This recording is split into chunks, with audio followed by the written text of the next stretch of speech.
Saudara-saudara pendengar, Assalamualaikum warahmatullahi wabarakatuh.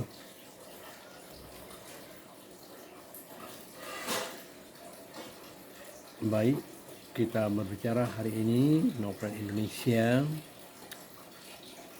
pada Indonesia modern.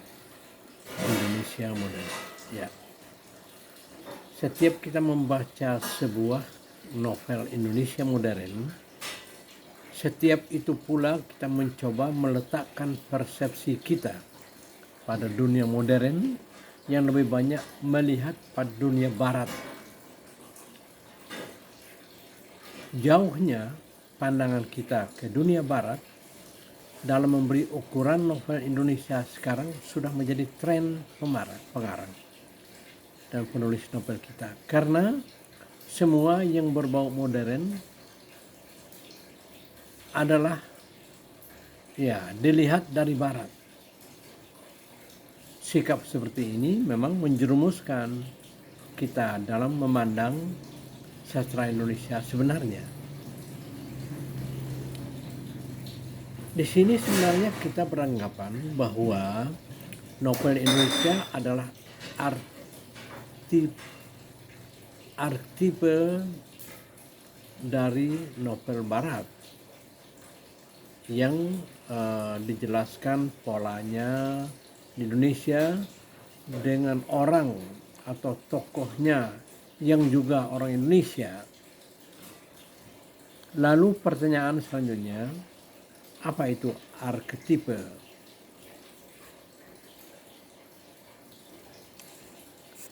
Dalam Kamus Besar Bahasa Indonesia KBBI dijelaskan bahwa arketipe adalah model atau pola mula-mula model yang asal dan berdasarkan pola asal ini dibentuk atau dikembangkan hal yang baru. Kita ketahui bahwa sinonimnya arketipe itu adalah prototipe. Umpamanya sekarang kita melihat begini. Novel Tenggelamnya Kapal Van der Wijk karya Hamka dianggap arketipe dari novel Majdulin karya Lutfi Alman Paluti yang polanya sama.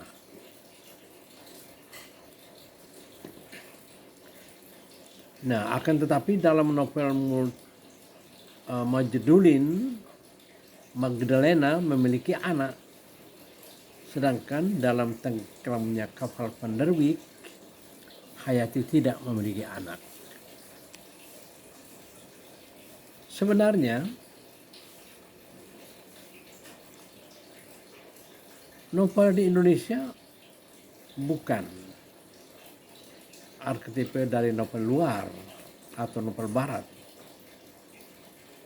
Jika kita kaji novel Indonesia secara satu persatu, jauhlah novel itu dari barat. Novel Azab dan Sengsara berkiprah pada dunia Indonesia. Begitu pula novel Siti Nurbaya, Salah Asuhan, dan Ronggeng Dukuh Paruk. Bahkan banyak sastra Indonesia modern itu memiliki arketipe dari sastra lama Indonesia. Apa yang kita baca pada novel Indonesia itu memiliki kemiripan dengan sastra lama.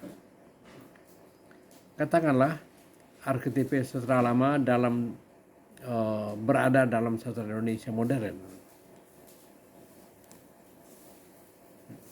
Nah,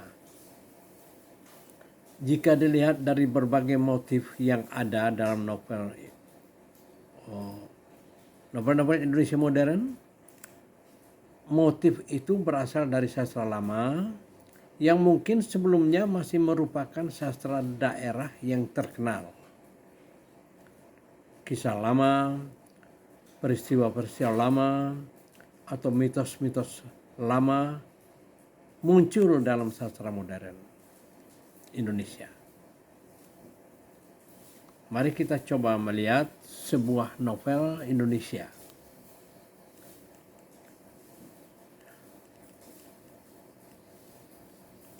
Novel Salah Asuhan karya Abdul Muiz bercerita sebagai berikut.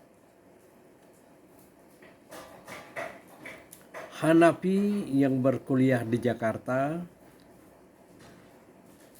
mengenai kebudayaan Barat Belanda, sehingga dia meminta pengakuan persamaan hak darinya sebagai orang Indonesia Belanda, sebagai orang Indonesia dengan nama Christian Han.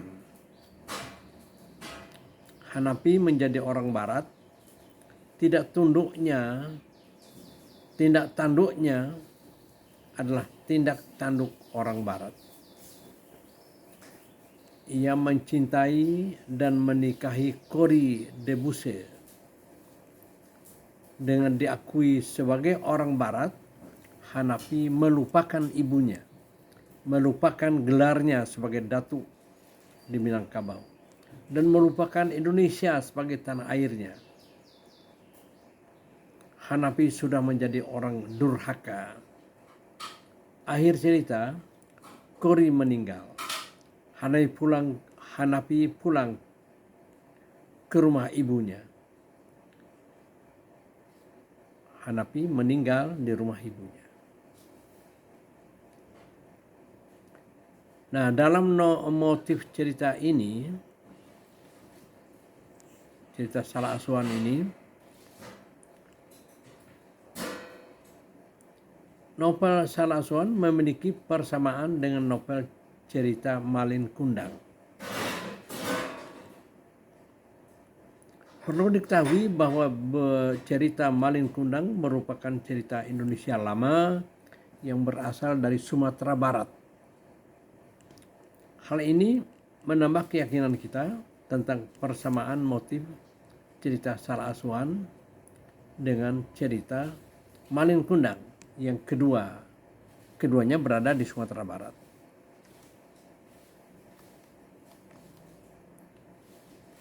Cerita Malin Kundang dapat ditelusuri sebagai berikut. Setelah besar, Malin Kundang meminta izin pada ibunya untuk pergi merantau. Ia mengikuti seseorang, yaitu seorang nahoda yang berasal dari Bugis.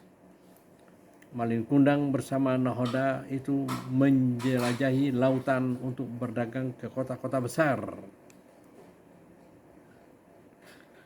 Disitulah Malin Kundang belajar untuk berdagang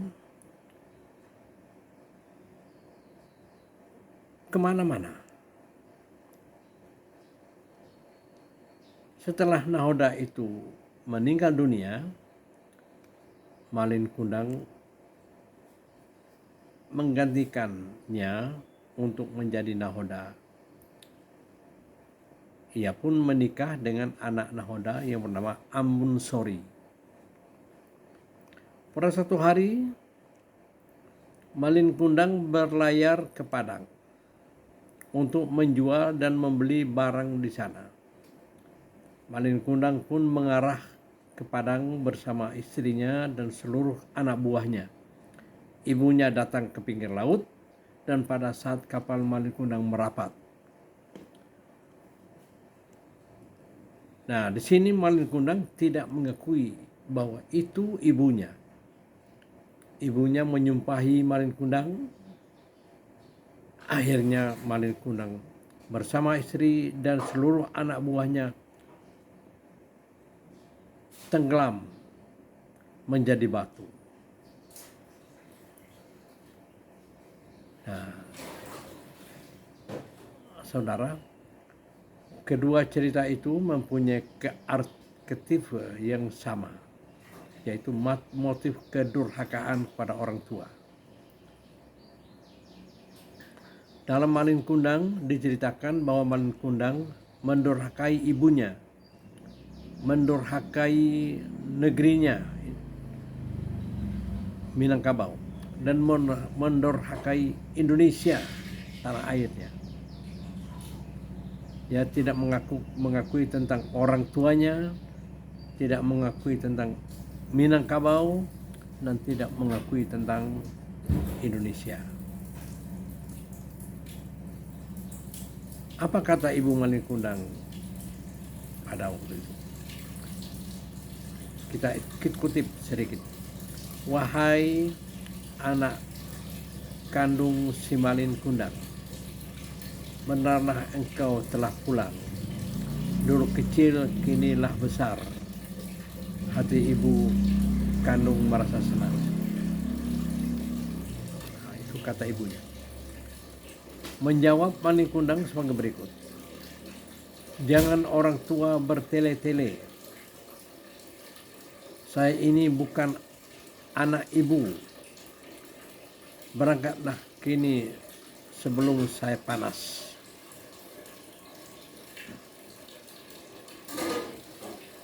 Jadi Malin Kundang tidak mengakui ibunya. Kedurhakaan yang sangat besar dirasakan oleh Ibu Malin Kundang.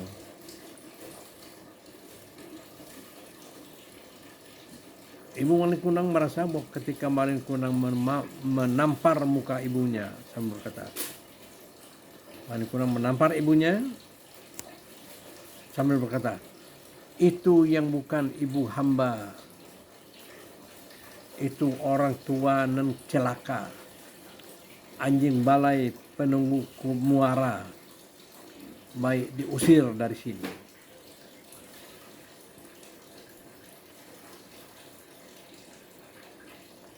Itulah kedurhakaan Malin Kundang.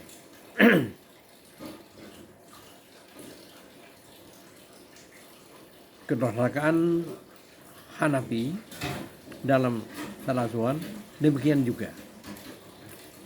Dia mengatakan bahwa tidak perlu berbakti kepada orang tuanya.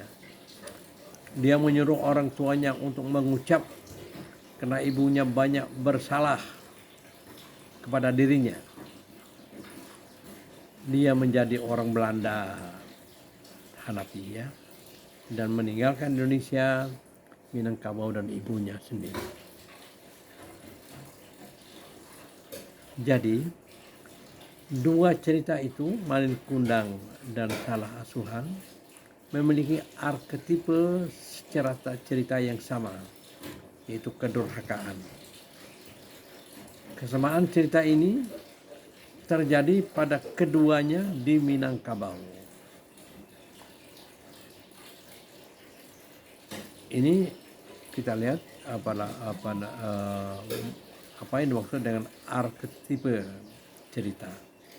Jadi arketipe cerita Indonesia modern diambil dari pola-pola cerita Indonesia lama. Coba kita lihat sebuah novel lagi yang mempunyai arketipe yang sama, yang polanya kedua cerita itu sama, cerita Indonesia modern dan cerita Indonesia lama. Ada sebuah novel yang berjudul Raumanen, karya Mariana Katopo. Ringkas cerita Raumanen ini adalah sebagai berikut. Hubungan percintaan antara Manen di Manado, itu orang Manado, dan Monang, orang Batak. Jadi hubungan percintaan Manen dari Manado dan Monang dari Batak pada awalnya berlangsung mulus.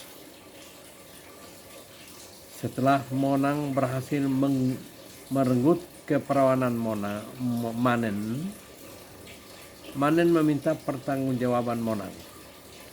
Sikap Monang yang tidak berdaya untuk menghadapi keluarga Batak, terutama ibunya, membuat Manen menderita batinnya.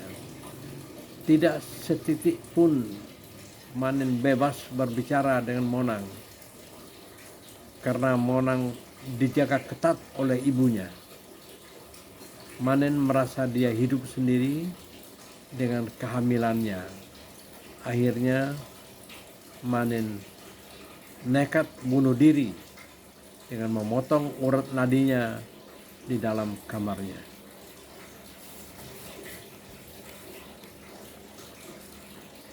Kisah novel Romanen karya Mariani Ketopo memiliki persamaan motifnya dengan cerita rakyat Sangihe, Sulawesi Utara, yang berjudul Wawu Sangyang Siau dan Kasili Sawang.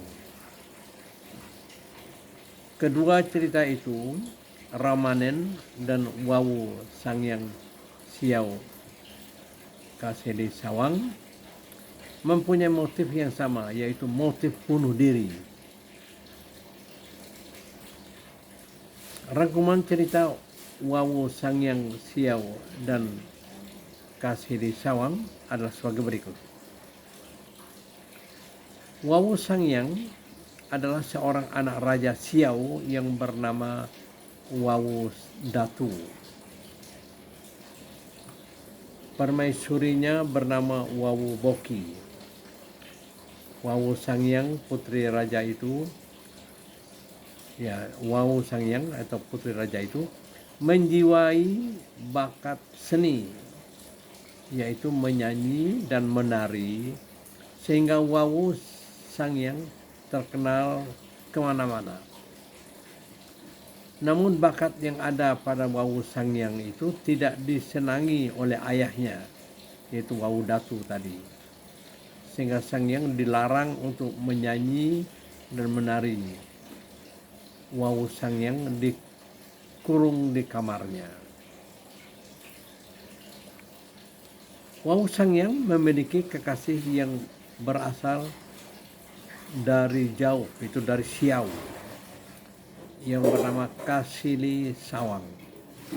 Dalam hatinya, Kasili Sawang merasa sedih karena Wawu Sangyang tidak diizinkan keluar rumah. Dari jendela rumahnya, Wawu Sangyang memandang bulan yang seolah-olah memanggil dirinya untuk keluar dari rumahnya. Oleh sebab itu, secara diam-diam, dia keluar melalui jendela tanpa diketahui oleh siapapun, mengikuti cahaya bulan yang hingga menaiki gunung Karangetang. Hasrat hatinya yang mendambakan cinta membawanya untuk mengikuti musik dewa-dewa kawah gunung. Dewa-dewa yang ada di gunung itu. Putri Wawu Sangyang menceburkan diri ke kawah gunung itu. Berita hilangnya Wawu Sangyang terdengar oleh Pangeran Kasili Sawang. Dia mencari dan ia turut pula terjun ke kawah gunung Karangetang itu. Nah, saudara, kedua cerita itu, baik Ramanen maupun Wawu Sangyang Siau, memiliki motif yang sama, yaitu motif bunuh diri. Ada arketif yang sama di antara Ramanen dan Wawu Sangyang, yaitu bunuh diri. Jadi keadaan bunuh diri dalam cerita di sini merupakan arketif dari sastra lama. Ramanen sastra modern, sedangkan Wawu Sangyang Siau sastra lama. Jadi kita melihat bahwa arketif sastra modern memiliki arketifnya dari sastra lama, tidak semata-mata dari barat. Indonesia memiliki cerita-cerita panjang, cerita-cerita yang kalau dibukukan berhalaman-halaman bukunya. Banyak sekali sastra-sastra kita yang panjang-panjang, dan itulah yang ditiru oleh orang sastra-sastra modern ini. Ya, terima kasih.